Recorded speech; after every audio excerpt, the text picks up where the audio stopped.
Decorating Pages is a podcast dedicated to taking you behind the scenes of the designs of your favorite TV shows and films. Each episode, I'll be sharing design stories from some of Hollywood's most famous sets. Interviews from set decorators, production designers, directors, and actors about creating the look of TV and film, about their design inspirations, and stories that take sets from page to screen.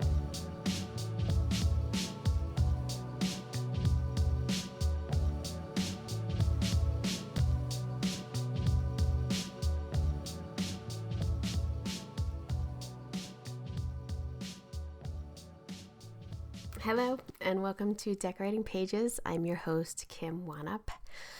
Happy summer. After Memorial Day, I guess we're officially into summer, kind of, right? Almost. Well, I know it doesn't start till the 22nd officially, but you would never know it's summer in Los Angeles because it's barely getting above 65 here. I don't know what the weather is this year in LA, but it has been crazy.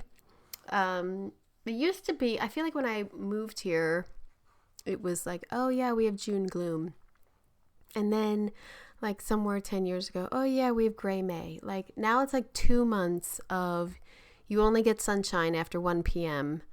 and it's cool and collected. And now that I live closer to the beach, I mean, I'm not getting anything. There's no sunscreen going on because there's nothing going on here. But yes, I'm enjoying the time off as much as I can, being worried, as most people are, with, how long this is all gonna go with the writer's strike. It's a good thing. I actually heard throughout the week that most likely it's going to be the Directors Guild, the DGA, settling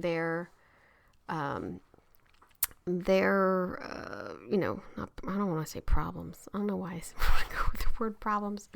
Settling their demands or their contract. And then the actors who go out in July, and then they'll go to the writers. And that maybe seems to be how it's going to go because the DGA did sign are going to sign their contract and came to a resolution with the producers. It came out yesterday. So bravo to DGA. I have not read any of the details of what they got, so that's interesting. But the statement they put out seemed pretty good, at least the one I read on Instagram. So bravo to them for getting it done and not striking. And hopefully everybody in the DGA is happy with that. Can't please everyone, but let's move on to the writers.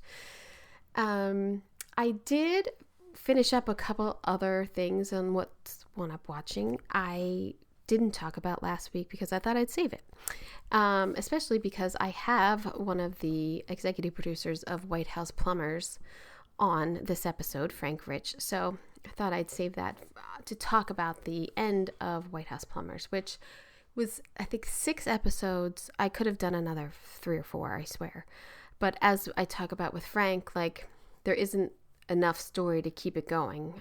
They wrapped it up really great and, didn't overextend it.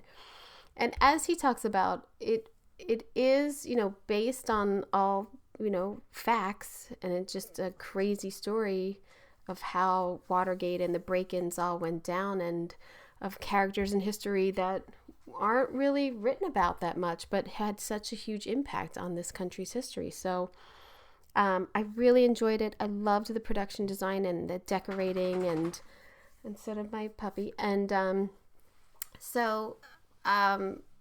we're going to get into White House Plumbers in a little bit with Frank. But what else did I finish? Oh, finished up Barry. Now, here's the thing with Barry. I was in it and then I was kind of out and then I got back in it. I think I had read that Larry David had suggested that the series should have ended at like episode 4 when like they jump ahead in time, and I kind of agree. And then, but then we wouldn't have gotten that really good episode with all the sub characters. So then I disagree. And then I'm sorry, I'm gonna blow the ending here of Barry. So spoiler if you want to jump forward about 20 seconds. When Barry gets killed, it should have ended there. It should have went black. The ending of then seeing his son, I don't know. As a viewer, I didn't need that. I mean, I don't know. That's just me. I hate to, criticize, but why not? I think overall Barry is a good show. It's something different. It really showed you how Bill Hader can act, so that was great. And all of these other actors that got to be in it, I thought was fantastic, and opening up to people who I was unfamiliar with in acting. And so I as a series, I would definitely say watch Barry. What else? I checked out Muppets Mayhem, which is on Disney Plus. Production design by Denise Pizzini and set decoration by Don Deers and Jane Madden. My boys loved it, and it's so creative. It's really, really fun, and if you grew up with Muppets, it's just it's throwbacks, and I just like seeing the design of it, because I know that they have challenges with the heights of the puppeteers and dressing, and so I thought it's something to check out design-wise. It's really well done, so bravo to them. Now we're into this Emmy push here for people who are voting, or people want to see, what programs are trying to get votes and be nominated. And a couple years ago, IFC used to put out roundtable discussions of, I believe, nominated people, or people who were trying to get nominated for actors and directors and writers. Never production designers. But, yeah, I know, pup. Never production designers. And I loved it. I loved watching an IFC. And then somewhere along the line, either I stopped not timing it right to watch it, or they stopped doing it, or I can't even find IFC at this point. I don't even know if I have it. But The Hollywood Reporter also does a roundtable, and you can watch it online on The Hollywood Reporter / roundtables.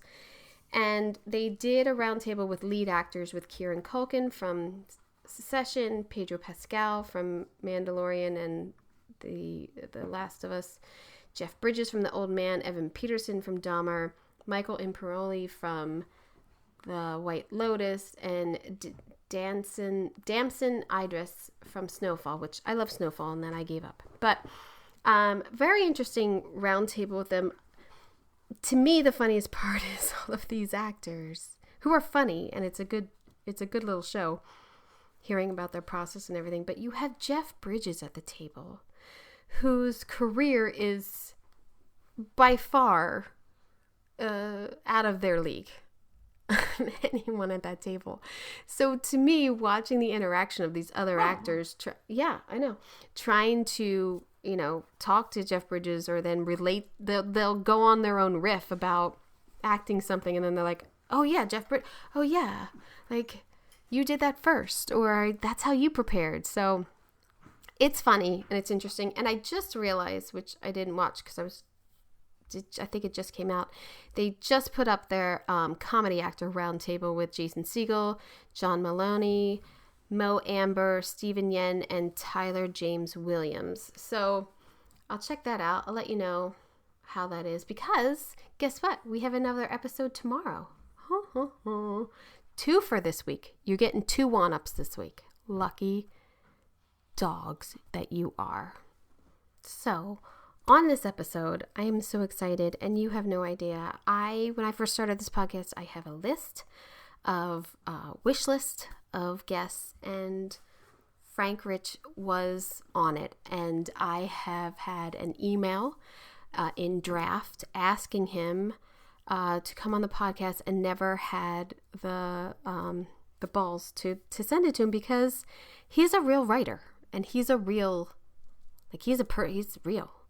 And I know that he's a super nice guy. I never thought he's not going to answer me or turn me. I don't know. I never thought it would, go badly. I'm just not up to his standards. That's how I feel. I worked with Frank Rich on VEEP. He was an executive producer and consulting on the show, and was a doll, and so nice, approachable, and very complimentary to all the hard work of the departments and creatives, and he was always just a really nice guy. And I remember being like, knowing who Frank Rich was. And I don't know where along the lines I knew of him, but maybe it's an East Coast thing where you just learn people and everything. So I just knew of him. So it was always a pleasure to have been able to interact with him on VEEP. So I speak with the Frank Rich on this episode. Rich is a renowned American writer who has made an indelible mark in both the theatrical and political spheres. He has been celebrated a theater critic for the New York Times, where he covered Broadway productions with witty reviews that lended to his nickname as the Butcher of Broadway, which I forgot. I didn't ask him about that. I don't even know if he likes that. I don't know. I probably shouldn't have brought that up, but it's part of his career. I mean, I don't know. I would like it. I'd like, Fear and Love. He then made a pivot in his career and turned to contributing to the New York Times and the New York Magazine, and as a political writer, offering insightful commentary on the intersection of politics and culture. He has a book that he wrote, The Greatest Story Ever Sold, The Decline and Fall of Truth from 9/11, about the Bush administration's actions and reactions to the 9/11 tragedy.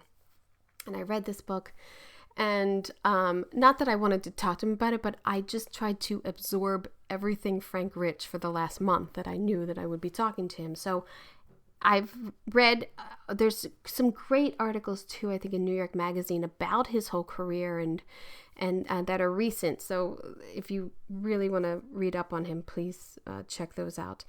He, as if that wasn't enough, he then turned to executive producing and consulting in TV and film.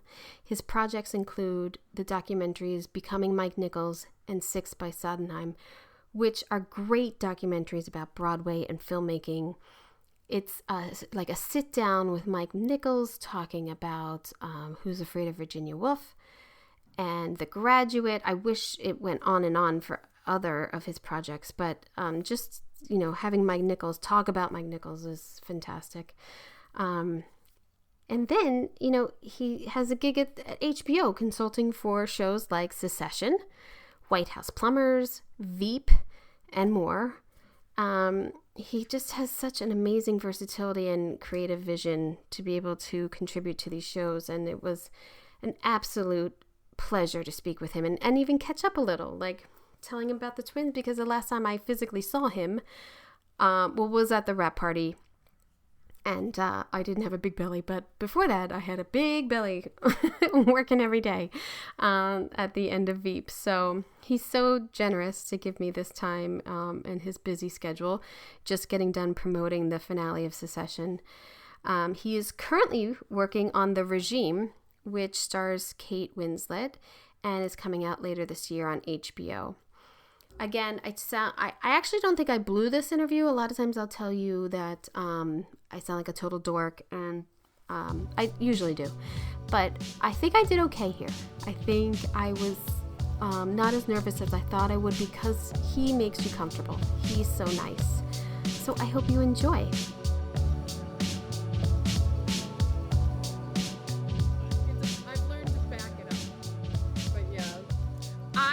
Good for you. I'm wondering, in the last couple years, with all of your awesome projects that you've had, and I'm assuming flying back and forth with Secession to countries and everything, like with COVID, that must have been awesome and awful, right? Yeah, well, I have to say, when there's been a lot of travel, and when Succession resumed in the middle of COVID, which was in our third season, we started months and months late.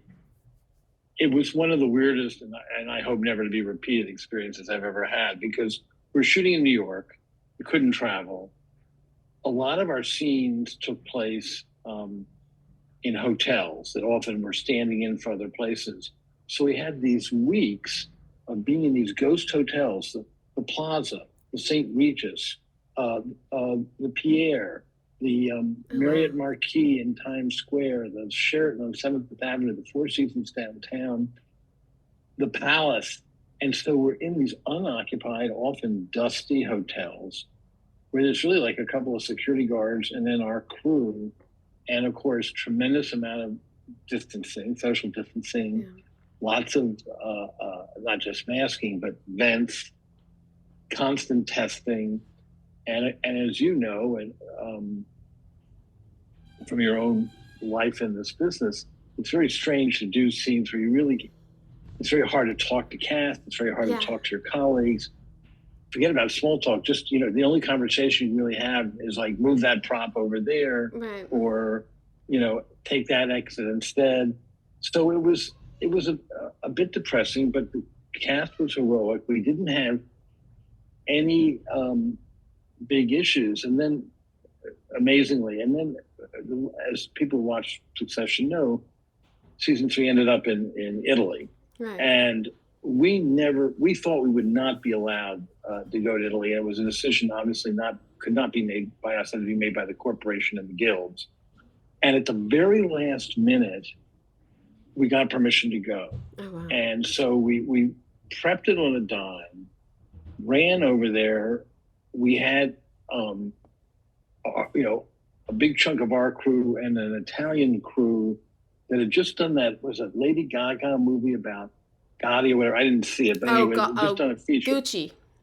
Gucci. Yeah, I'm sorry, I'm confusing Italian American characters in Italy. Anyway, and it was incredible. And we anecdotally we knew that much of the Italian crew had not been vaccinated. By this point, we had been at least once, but we never had a positive test. We couldn't believe it. Wow. And we shot for 6 weeks, and it was an amazing thing because Italy, which had as you recall, a very tough beginning in the pandemic, at this point had bounced back. Everything was open, but no one was there. So, for instance, actors on a weekend who had never been to Venice, we didn't shoot in Venice, could go to Venice at the height of June and July and have it empty. And yet all the museums and everything were open. We had Siena to ourselves. We had Milan to ourselves. Everyone was very glad to see Americans and American credit cards. Right. And it was an amazing, magical experience. It was the bookend to a grim beginning. And, we were still masked and obviously being tested every day. But it was the strangest experience. And then we'd wrap, late at night in Tuscany, and I'd be in a car in a dusty roads through dusty hills heading back to where I was staying. And on Q-Tape, which I actually explained to the civilians, is this relatively new app which allows you to watch what's going on in a show that's being shot in monitors in real time. Yeah. I could, in the middle of the night, in roads to Tuscany, look at Dave Mandel directing a scene in upstate New York in White House Plumbers, which had then just begun production. Right. So anyway, and then we got past it. That's incredible, and probably an experience you'll never get again on a good side, on a having that to yourself. The negative. Yeah, I'd love to never have a COVID lockdown again, and it was very hard in New York. And an actor of ours died in the early stages before we were shooting, in the very early weeks of COVID. And an actor named Mark Blum, who played the head of the cruise ships division, who gives Tom the poison chalice of a laptop with all the horrible information on it in season 1. And it was at the hearings for Congress and was going to come back in season 3. And it's one of those people, they had no treatment and he just got it. He was in his late 50s, horrible, died. Oh, that's horrible. But the great part of Italy was, I'd love to have that again, but I'll never be there again without American tourists in warm months. I mean, there was literally no one. There weren't even any Germans. It was us. And so hot. It's so hot it's so muggy and hot, and like in those summer months. It was very hot. It was very hot, but it was kind of heavenly. I'll never forget it. And the stuff we made, I'm really proud of. So. Oh gosh, yes. I mean, I was thinking of when I watch these shows, and I know that you're a part of, and then with White House Plumbers with Dave, I just think of that interaction around the monitor, and Yeah, that like, let's try this, or you know, people coming up with things, and it's so, it's such magic. Like, and it is. I, I'm sure it was like that on those shows too. I mean, Yeah, yeah. yeah, and yes, absolutely. And so to have that, have obstacles put in the way for a period of time was tough. And by the way, some of starting with Jesse Armstrong, who wrote an episode, well, one episode of the when Armando Iannucci was still running it. Mm. I first met Jesse. He wrote the last episode of season one where Selena cries. Met him in Baltimore. Between him, Georgia Pritchett, Tony Roach, and Ted Cohen, we had 4 VEEP writers on Succession. So the DNA of that interchange and that comedy writer thing was very similar to what you know, in some ways similar to what you saw in VEEP, you know, in some ways. It's, to me, it's so similar because I really have to watch each episode twice because you miss. Because on Veep, you're laughing out loud and you miss like what the next character said, which is such a gem too. But with Secession, it's like, wait, what did he just call him? And what does that mean? Like, the writing is so phenomenal. The writing's phenomenal, but it's very dense in the literary sense, I guess. But yes, and the insults, you can never get enough of the insults.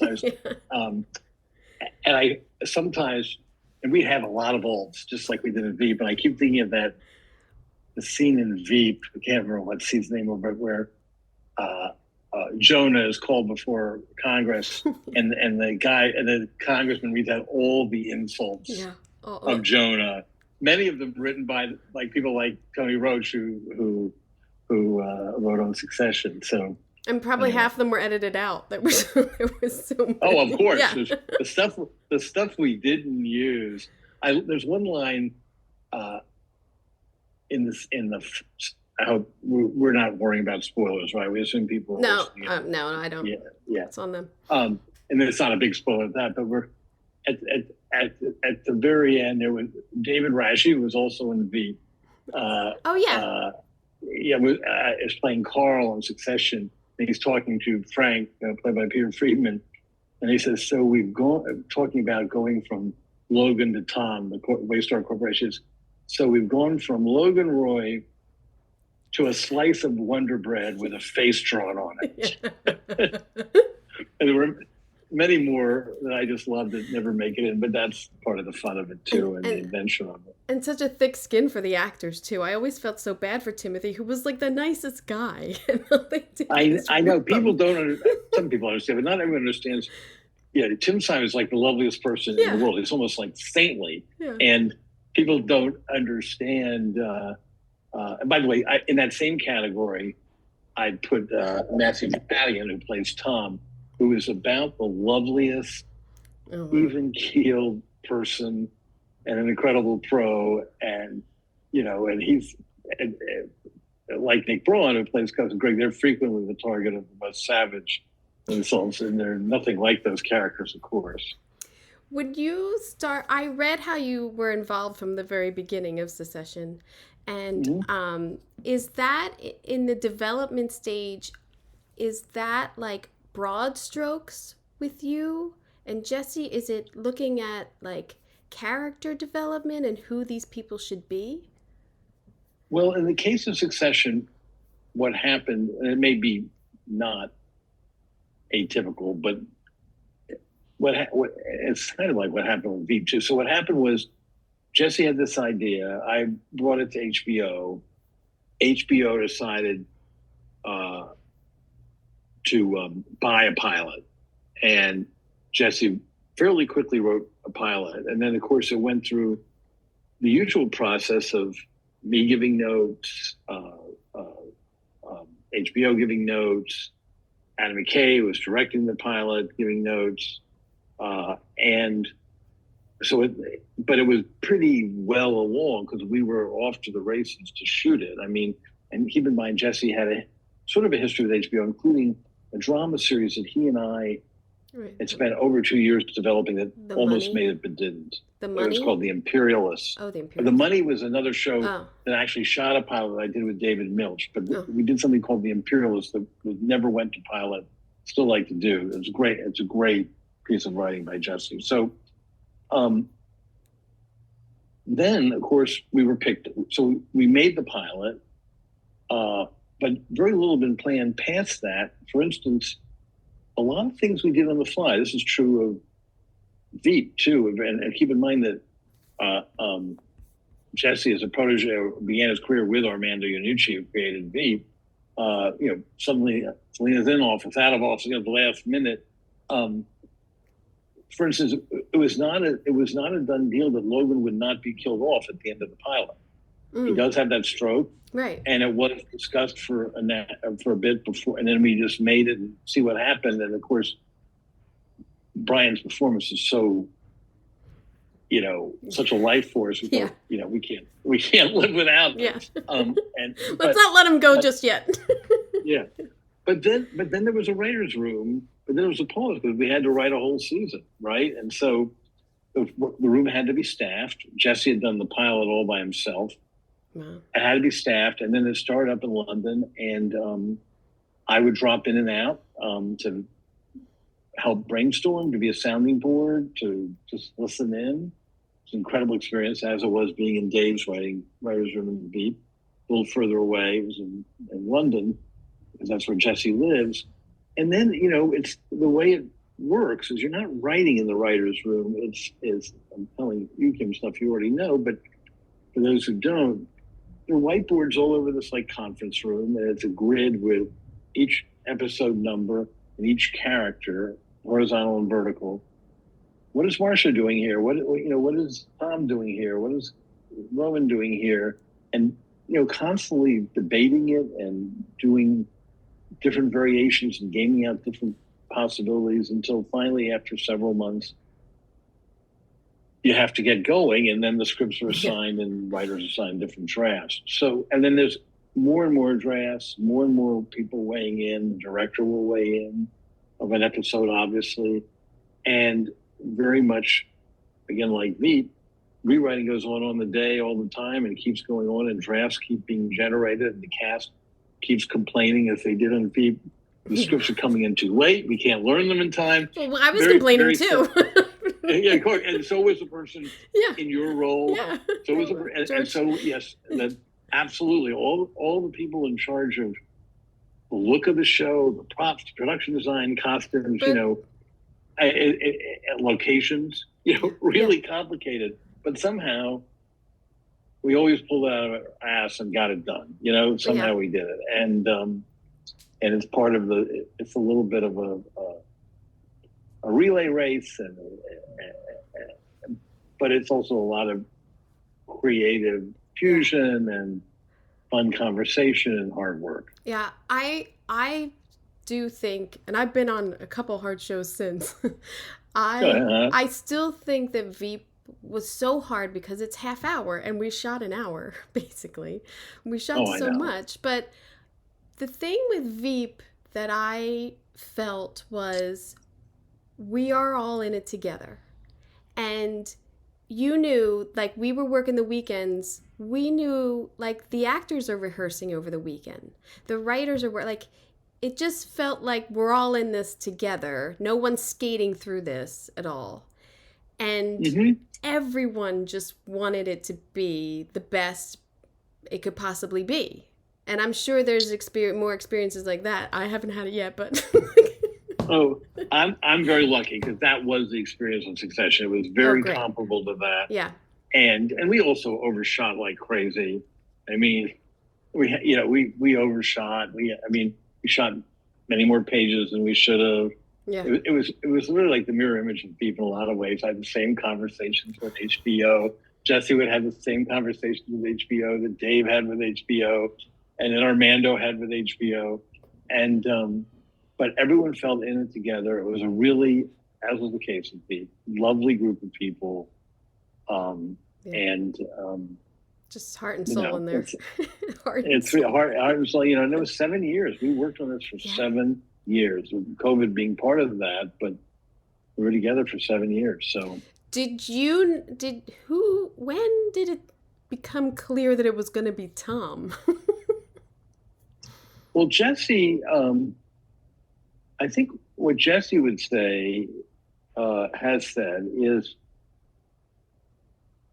he pretty much always knew that the end of the show would be the dissolution of the business. So in essence, none of them would get it. Right. I think the Tom idea started entering his head in season 3.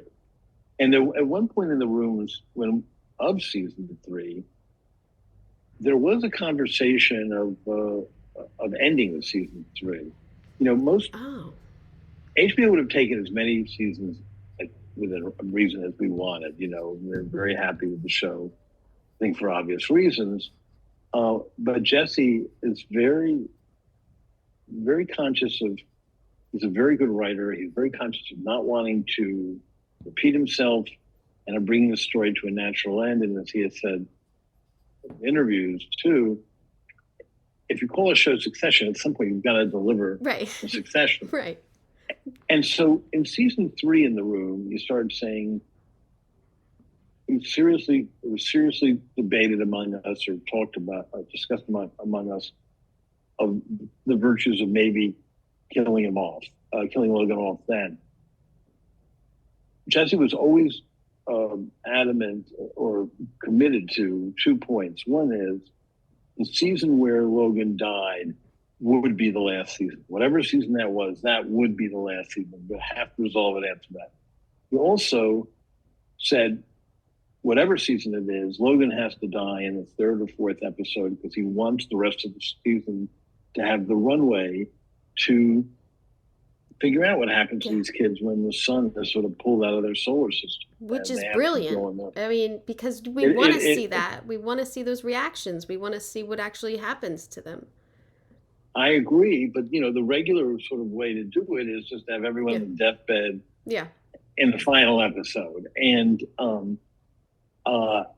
so he toyed seriously with it in season 3, but ultimately, well before we started the real writing phase, decided one more season and maybe 2 more seasons. He didn't rule out season 5, but at some point in season 4 deliberations, after we started shooting the early episodes, he had decided this was it. HBO was happy to let him, and did let him, play Hamlet about it and keep options open until we put out the poster, the key art, and started promoting the new season, because HBO wanted to promote it as the final season, if it were the final season. Right. So that affected the key art. But the cast was not told definitively until the table read of the 10th episode of the last season. Wow. And while some of them, they were never misled, and many were expecting it, some were genuinely sort of in denial about it and kind of shocked. It was a very teary event. But the part about Tom, it was definitely in his head the past couple of years, but I don't know. To him, I don't know if it was such a big deal to Jesse. And part of it is because Tom's victory is such a hollow victory. Yeah. He's just a beard for Mattson, and Mattson could get rid of him in 3 months. Yeah. And put who he wants. It's just to get through the deal. And so he just wanted someone who would be, in Jesse's term, a pain sponge and do the dirty work of the consolidation, but he could last as short as, say, some executives have lasted at the HBO under AT&T ownership, for instance. So I don't think it was the most important thing he was deciding. The big decision was none of the 3 kids are going to get it. Right. Which, when you see that and you know this ending, that's the best ending. I mean, I feel like the show wrapped it up perfectly, and those final scenes of those characters are, yep, that's it. They're living in their own hell. Like that's the way. There was never going to be a happy ending here for these people. Exactly, and I'm really in awe of Jesse. He knows what to reveal, what not to reveal, what to say and not to say. There's been a lot of discussion, in sort of social media and criticism and reviews. Why didn't we say who won the election? Oh, And well, what is Jesse, it? and Jesse's point, he had 2 points. First of all, he felt as a Brit, he didn't want to be the person to decide the fate of American democracy. But I think the more important point is, to me, it's brilliant to leave it unresolved, because if you think it through, if we said Mencken won, it becomes very melodramatic. It means, the dictators, the fascists, the quasi-fascists have won, and we're delivering this devastating verdict on America, when no one, and speaking as someone who's been a political journalist, still is to some extent, anyone who follows this knows, no one knows what's going to happen in 2024. No one knows what's going to happen in this country. It's very much in flux. It's the most dangerous period of my lifetime. And no one knows what's going to happen tomorrow, So then if we had said Mencken lost, then we look like we're kind of sentimental and Pollyannish. Oh, democracy is saved, truth wins out. Right. So there was no reason to do it. And to leave that with the audience, Jesse's respect for the audience is huge. Let them think about it. Let them think what's best. Let them think about what's going to happen with Tom and Shiv's marriage. Let it play. Oh, yeah. Let it play in your head. What is Kendall's future? What is Roman's future? It gives it a greater life to me. Yeah. For him to say, this really is the end of the story I wanted to tell, and now it's in the hands of the audience, and it fills up an imaginative space in your head as a viewer, and I think makes the show more alive, and makes you also want to look at it again, to pick up threads that you maybe didn't notice the first time, not just dialogue, but whole threads, and because it's all in there. You take the way he used, for instance, the drowning of that cater waiter in season 1, and the way it surfaces, the denial of it. the denial of it, the psychotic denial of it. Yeah. And, that's a lot of moving pieces. And this guy really had a sense of how to manipulate them and make them work over time. I really enjoyed how HBO gave that 5-minute interviews at the end with the director and Jesse, and helping kind of explain things just a little deeper for everyone who wanted just a little bit more every week. I love them. And they did it with The Last of Us too. I thought it was great. Yeah, they've done it. I think they did it with Game of Thrones. They've done it with a lot of dramas. I felt these were exceptionally good. Jesse is self-conscious about giving interviews and self-conscious about appearing on camera, but he was relaxed enough this season to get into it when we did them. And there's really value added. And people who have not watched them, you're in for a treat. They're short. They're like 4 to 6 minutes long. They're great. But and the last one, where he basically gives his slight theories, not much to it, but a little bit about what's going to happen to the kids after the show ends, is gives you more to think about. Yeah. Without being definitive. They're great. They're just little bits for you to hold on to at the end, fast forwarding through the credits to get to them. But I also loved in the funeral episode how they talked about, they didn't have much time in the location, and that made the director Mark Mylod. Is it Mylod? Mark Mylod. Mark Mylod. Mylod. How you say it, yeah. Changed how they shot it, and because they didn't have much time, and knowing that was kind of a oneer-ish is unbelievable to me. No, it is. It's amazing. Yeah, because the funeral's held in a very, very prominent high society Catholic church, is the way to describe it, in Manhattan. It's a very big institution. It's like a city block, in Park Avenue in the East 80s. And so we didn't have, it wasn't like some diner that we could sit in indefinitely. And but Mark, very resourceful shooter among his other talents, and very good at also, without making himself or anyone crazy, very good at managing very complicated, large shoots. He did in his career a number of Game of Thrones episodes, for instance. He you think of the stuff that he did in Italy with the wedding. Oh my God! And in fact, in Wales, in the Cotswolds, the wedding at the end of season 1, the ship's wedding. It's very lucky, remarkable. He's a remarkable talent.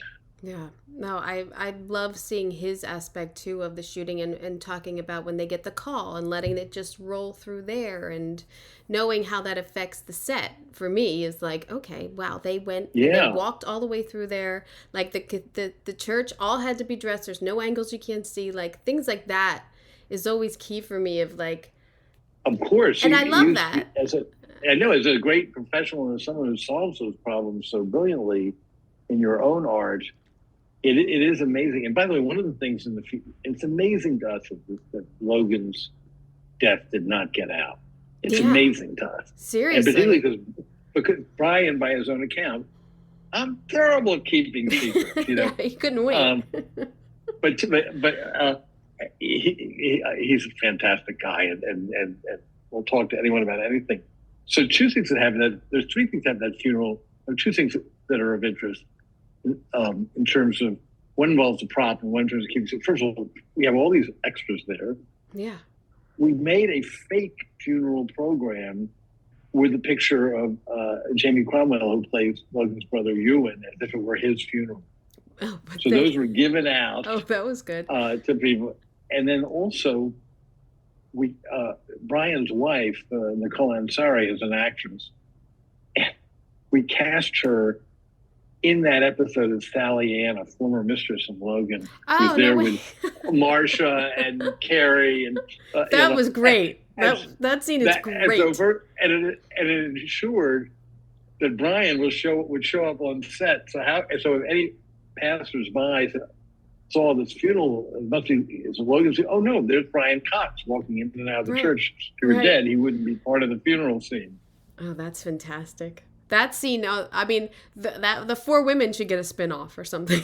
It's like... What? I got to tell you, Harriet Walter, they're all great. Harriet Walter, who plays Lady Caroline, a British actress, as a drama critic in a previous life, I first reviewed her playing Shakespearean ingenues for the Royal Shakespeare Company in the 1980s. Oh, wow. She is this brilliant actor, and what she does with that character, and Hima Abbas, who plays Marcia, is amazing, and then Zoe Winters, who plays Carrie. She was somebody who was in earlier seasons, but no one knows her because she basically had no line. She was just an aide to Logan, walking around looking at her phone the whole time, and maybe if she had a line, it was like, "He's in that office." That's about the biggest line she might have had. In the fall of 19, before the pandemic, a few months before the pandemic, she starred in an incredible play off Broadway called Heroes of the Fourth Turning. It was a runner-up for the Pulitzer Prize. Was a sort of a sensation.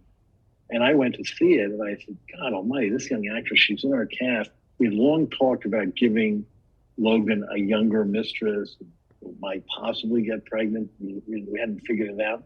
I said, she's right there on set. And she, of course, was brilliant. Wow.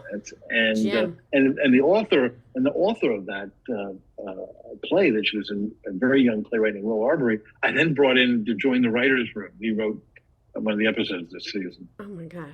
See that? Now, do you miss being a theater critic? Do you miss that? No. Oh God, no. I first of all, I stopped doing it 30 years ago. I know. And it's so much more fun to actually make the stuff than write about. Oh well, yeah. And I'm using what I learned, not so much from that job. When I was a teenager growing up in Washington D.C. and Broadway shows, hardly any do it anymore. It's too expensive. In those days, every Broadway show did a tryout, usually in 2 or 3 cities in the East Coast. And a group of cities included New Haven, Boston, Philadelphia, and Washington. And I was a theater nut. I haunted the the theater so much about so many standing room tickets that the manager took pity on me and gave me a job as a ticket taker. And as a consequence, and because my parents were so lackadaisical, when I was in junior high school and high school, I would go downtown Washington to the National Theater and watch, Neil Simon put in new scenes in a play, or with Mike Nichols, or watch Jerome Robbins put in a new dance number in a musical in a heyday of Broadway. Everything I learned from that, watching professionals, even though I didn't understand all of it, fix things or try to improve things, that's what paid off in this job. And it's also what taught me that most of what I needed to be a theater critic. But it even paid off more here because I sort of watched people fix things and learn how it might work. Oh, maybe this scene slows up the action, in a more primitive way. Or maybe, I remember seeing a play that was written by Carl Reiner, Trying Out. And it was a comedy. And there was a line in it. I don't even remember what the setup was. The line was, she doesn't care. She's retired to Miami now. And it was supposed to get a big laugh in context, and it never did. And the last week of the run before coming to Broadway, he changed it to, she doesn't care. She's retired to Acapulco now. And it brought down the house. It didn't change the meaning of the line, but somehow the K sound triggered a laugh. So you'd learn even minutiae like that. And all that stuff would come in handy for me in this work. Oh yeah, the dialogue and the inflection and when you move on it, and when you know when you're when the actors know to like give a reaction or take a pause. It's when it works all together. It's fantastic. It's exciting, and sometimes it doesn't work, and you try again. I must say that probably in the last month I've read everything about you and everything. I've seen everything. Why? That's terrible. I read your book. All of it. I read your book. I read the biggest lie ever sold. Oh, yeah. Right? The Bush book, yeah. Yes, I read that. Which I do audiobooks, so I'm always because I'm always driving. Oh, wow. I do. That's all I do is audiobooks. I never do them because I live in New York and don't own a car, so I'm never driving. So anyway, go on, yeah. And then funny that before that, I listened to the David Milch book, which he wrote just on the onset of his Alzheimer's, which I know has affected me so much because I just love his work and hearing the guy who's narrating it sounds just like him, so it's so heartbreaking. Wow. It's God, so. I only worked with him a while on the one project, The Money, where we made the pilot. I loved it, and of course, an enormous fan of it. Yeah, I think though, are you geared towards more political things? Like, because of your political, writing. It's a good question, but I'd say not necessarily. People come to me with those, right? But I'm game for anything. I really am, and there's certainly things I'd love to work on that aren't political, and shows that I admire that aren't political. And I feel a little wary of political things. I think it has to be really brilliant, or it gets very old very fast. And satire, as the saying goes, is what closes on Saturday night. And I'm because I've spent so much time writing about politics, reading about politics. I grew up in Washington, D.C. Parents were not in politics, but I was surrounded by politics. I'm happy not to have it in my life every minute, particularly now when it's so poisonous. And so I like stuff that is smart and funny, but I've also, it doesn't have to be comedy, which neither, there are moments like that in Succession or White House Plumbers, but that's not their intent for the most part, or their tone. So I'm game for anything. I like to keep learning new things. So I love working with writers. I have no interest. I'm a prose writer. I have no interest in writing scripts myself, but I love working with writers and helping them develop scripts and batting around things. And I'm interested in any subject they're interested in. I it's another like party going on with like Mendel and then Peter and Alex and like it's like Yes. another VEEP party going on there. But I mean, those two guys, I the thing about White House Plumbers as a viewer is like you're learning this history. I think that I mean Liddy, I don't know. Justin Thoreau was like phenomenal and so I, weird. I don't even get it. I don't even get that that's a real person. in some ways, he's not a real person, Yeah. or as Logan would say, not a serious person. No. But Justin, Dave, is such a part of his collaboration with Dave too. Justin really rolled the. I mean, Liddy was insane. He only died short. He died while we were in post. Yeah. But he was a true believer, and he was a lunatic and a clown, although a potentially dangerous clown.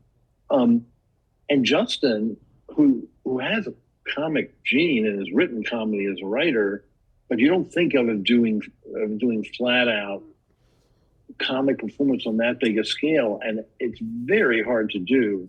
And he brought it off brilliantly, and I think. Yeah. For many people, including me, and it seems you, and I think Dave too, it's a revelation. Oh There's a yeah. whole other side to him, and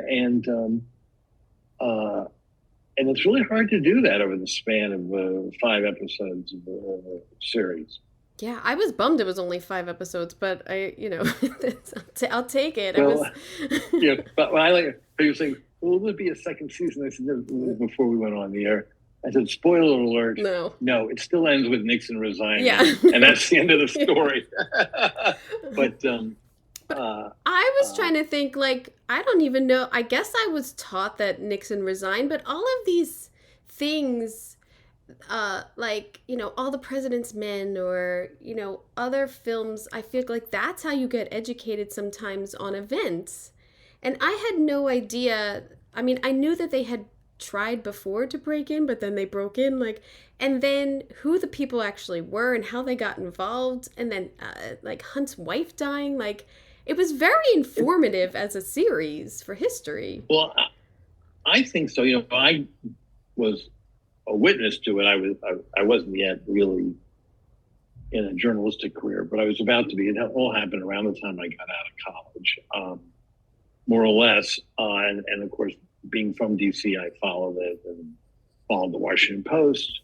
And in fact, Carl Bernstein, Woodward Bernstein, was sort of a family friend of my family. So I watched the Dita Beard thing, but no one. First of all, I'm older. Many people didn't live through it. Secondly, what we did was very different from an All the President's Men, for instance, because we showed very little of the mucky mucks in the White House. John Mitchell, a very minor character. We never show Oldham and Ehrlichman, who were the really above John Dean. John Dean worked for these scoundrels. We showed very little of Nixon. We didn't show Agnew. We didn't show Pat Nixon. We didn't show Martha Mitchell. Part of the mission was to show these guys who were schnooks, Hunt and Liddy, who were the foot soldiers, who thought they were saving the world. They thought they were saving the world from communism. They thought they were saving America from George McGovern and the Democrats. And the fact is, they were duped. They were dupes. They should have been. They were stupid too. They should have realized what was going on, but they really were the fall guys, and they got some of the worst punishment. Where a lot of people on the top got less punishment or got away in the case of Nixon altogether. And they thought they were saving America. Instead, they bring down a president through their incompetence. And a president who was riding high. One of the points of the show is Nixon had no need to do this. He was going to win in a landslide over McGovern. Right. If he'd been caught naked on, top of the Washington Monument, that was going to happen. But they willed themselves into thinking they were doing something vainglorious. And then when they start to be left holding the bag for it and being the scapegoats, they don't quite realize what's happening to them. And they're not really tragic figures because they did break the law and do terrible things, and their values were kind of shoddy in their political ideology, in the case of Liddy in particular, very Yeah. dubious. Yeah. Sometime Hitler fan that he was. Um, but you have to have a little sympathy for them because they were left holding the bag. And what it did to their families was, for the most part, tragic, including Dorothy Hunt, who was herself an accomplished CIA agent and had a career. That's in All the President's Men and all when I was like in the 70s, one of the networks had a mini series about Watergate called Behind Closed Doors. There's, the Oliver Stone movie. Everything's dealt with. These guys are forgotten, but they're a big part of the story. Their families hardly noticed, and the Cuban exiles that Hunt hired because of experience with them in the ill-fated Bay of Pigs fiasco had never been dramatized at all, and so it's really there'd been no reason to do it unless there was another way to weigh in, and that's what we tried, and so even people who are familiar with the Watergate history before we made our show are learning new things. Yeah. And I, who knew tons about it and written about it, I didn't write about it at the time, but written about it in the past and other articles and so on, I didn't know there'd been all those previous break-ins that failed before the one where they got caught. So it was a lot of fresh research and a really fresh angle, and then a sort of fresh tone, because I'm describing it as a comic tragedy, because or a farcical tragedy, because there's elements and farce, and to some extent tragedy for these guys, and particularly their wives and their children. Well, yeah, I in fact started to look up like what happened to Hunt's son. Like the guy just took him to Florida. Like it was like that. It's all very sad. It's very. Yeah, I felt like I was like, oh, this all of a sudden got very real when you start affecting these children and everything, and Liddy going to jail and his wife and everything. And I was like, God, this is turning. And I had to Google people because I was like, I need to know what happens. No, it's and there's a lot of good stuff written about Watergate. There's a new history that came out basically after we were wrapped, Watergate, by a young historian, journalist named Gerald Graff. The original book of All the President's Men, and Woodward and Bernstein wrote a sequel called The Final Days, which is when the end is near and the whole thing is collapsing. They're great reads, I gotta say. Yeah. And of course, All the President's Men, the movie remains, which was written by William Goldman, screenplay. It was terrific and a classic. But you can go down to the rabbit hole and find all sorts of interesting stuff. The weird thing is, it looks almost like a Boy Scout prank compared to Trump, but that's not. Or one is tempted to say it because it wasn't as crazy as some of the. It wasn't as crazy as January 6th. It wasn't that really trying to stop an election. I mean, the results of an election, but it did lay the groundwork for what the Republican Party has become, and as Trump has repeatedly pointed out, particularly during his first campaign, Nixon was a fan of Trump. They had a brief correspondence. Nixon saw something in Trump, but Nixon, compared to Trump, is like Charles de Gaulle or something, or Winston Churchill, because he actually had policies. He actually did some terrible things. He opened up China, though. He created the National Endowment for the Arts. He did a few good things. Yeah. He was a real president. He was in there for public service and Yes, he was. And he, by the way, is a genuinely tragic figure. I've read a lot about him. My shelf behind me, I probably have more books about Nixon than any other president. Because people forget this about him. He was really the poorest modern president. He really came from nothing in Southern California. And he would, drive other boys with their girls on dates in high school to make money. I mean, the poor, and it's just an incredible career. And in 1968, when he first won, having lost to Kennedy in 60, the person who changed his image was a very young TV producer, Roger Ailes, who'd go on the big Fox News. And there's a great book about Ailes and Nixon let in a reporter named Joe McGinnis, who later, no longer alive, later become a famous journalist, to do a book that's really worth reading called The Selling of the President in 1968. Oh, and it's like, Roger Ailes sounding very much like the Roger Ailes of the horrible Fox News to come. But this is, 50 years ago saying things like, we've got to convince the American public that Nixon does not come home and is hung on a hook still in his suit every night to go to sleep. Or that he doesn't carry a briefcase everywhere he goes with reading material, anyway. But it's a great story. Even in your book and in in the 80s and everything, it's the same names. It's the same names for so long. Oh, it's crazy. It's crazy. And my first introduction to Jesse Armstrong, the creator and showrunner of Succession, was when I started doing some informal work for HBO 15 years ago. They had 2 feature scripts that they had optioned or bought but never made. One of them was about Rupert Murdoch. It was very, very different from Succession. It was very much, it was Murdoch as Murdoch with the family he had at that time, set in New York, very different, but, it was the beginning of his interest in the subject. And the other, which I couldn't believe was written by a Brit, was called Atwater. And it was about Lee Atwater, who was this legendary Southern political operative who basically got George Bush the first elected. And he's the one that came up with the very racist Willie Horton campaign where they made Michael Dukakis, the Democratic nominee, look as if he was enabling Black prisoners to escape and rape white women. It was a disgusting, ugly thing. Jesse's script about Atwater, besides being incredibly knowledgeable for someone who is British, lives in London, and it was written 15 years ago, was sort of a capsule history of the rise of right-wing republicanism up to that time. So, for instance, Karl Rove, in that script, is a 25-year-old head of the Young Republicans. Oh, wow. You see all these people, and it is a long story, and it begins with Barry Goldwater and Nixon, and there's a straight through line through Reagan, the Bushes, and into Trump. Oh my God. And it's like when you watch Vice, or like you look into that history of Cheney and everything, being there for so long and working in the White House. It's crazy.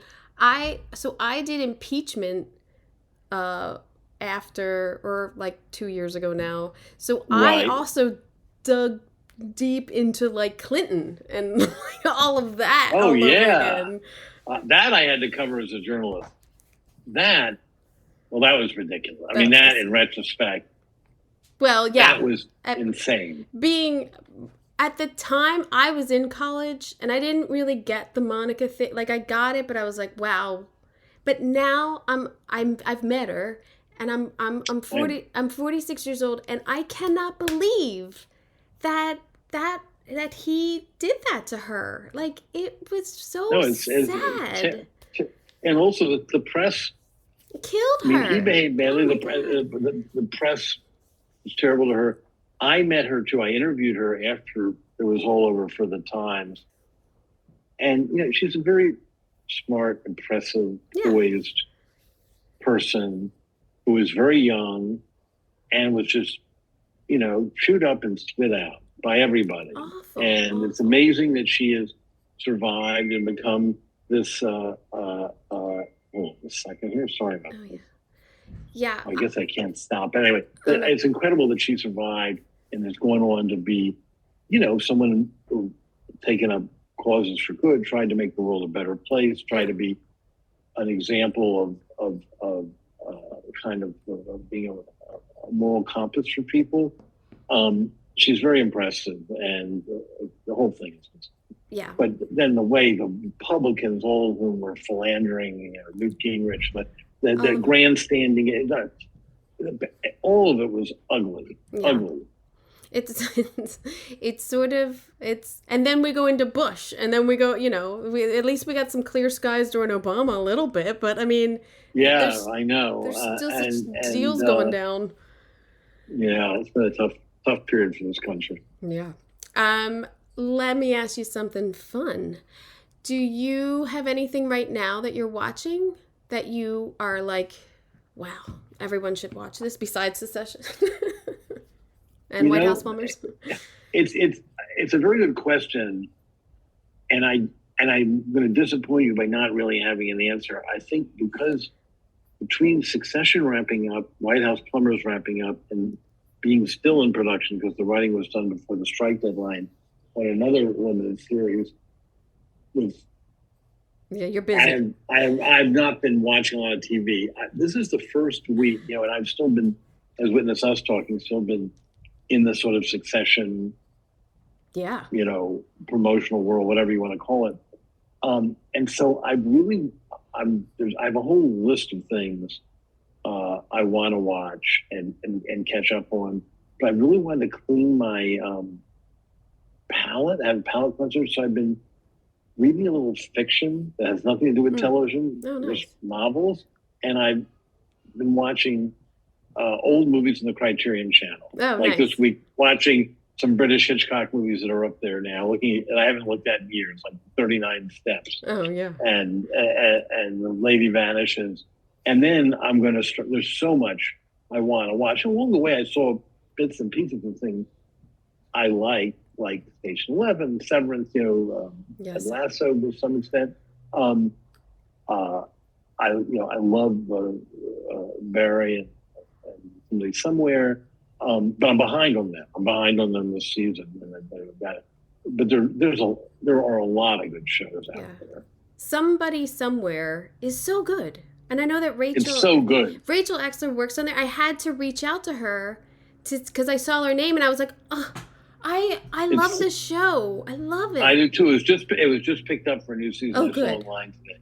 Oh, yeah. Good. It's great. It's great. And it's great. But there's just so much great stuff. And there's things like I want to watch Happy Valley again. I love the earlier seasons of the British, top thriller, whatever you want to call it. There's so much I want to see. I love Lucy Preble, a writer on Succession and playwright. I Hate Susie. I want to see the new season of that. So anyway, there's a lot to watch, and as the strike continues, there's a lot of time to watch it. I know that's the problem. Is that there's so much good stuff. There's so much. I know, but better that than it's not all Green Acres. You know what I mean? Oh yeah. We're not all on network. And, yeah, exactly. So there's really a lot of good stuff. Well, I hope you have a good summer. I hope you get to. I mean, it's the writer's strike. I don't know. I'm gonna have a good summer. I'm gonna have a good summer. So help me God. You were talking about travel. I really traveled a lot, and there was a period where I was back and forth between Studio City, where Dave was cutting Plumbers, to Barbados for the final episode of Succession, to London and Vienna, where the show The Regime I'm doing is shooting. I know. I can't wait for that. And I'm excited about it. And I really need a break. I'm going to tell you, I'm ready sure you do. to stay home. I want to see my kids and my little grandchildren. Yeah. And I'll travel to them, or they'll travel here, whatever as the case may be.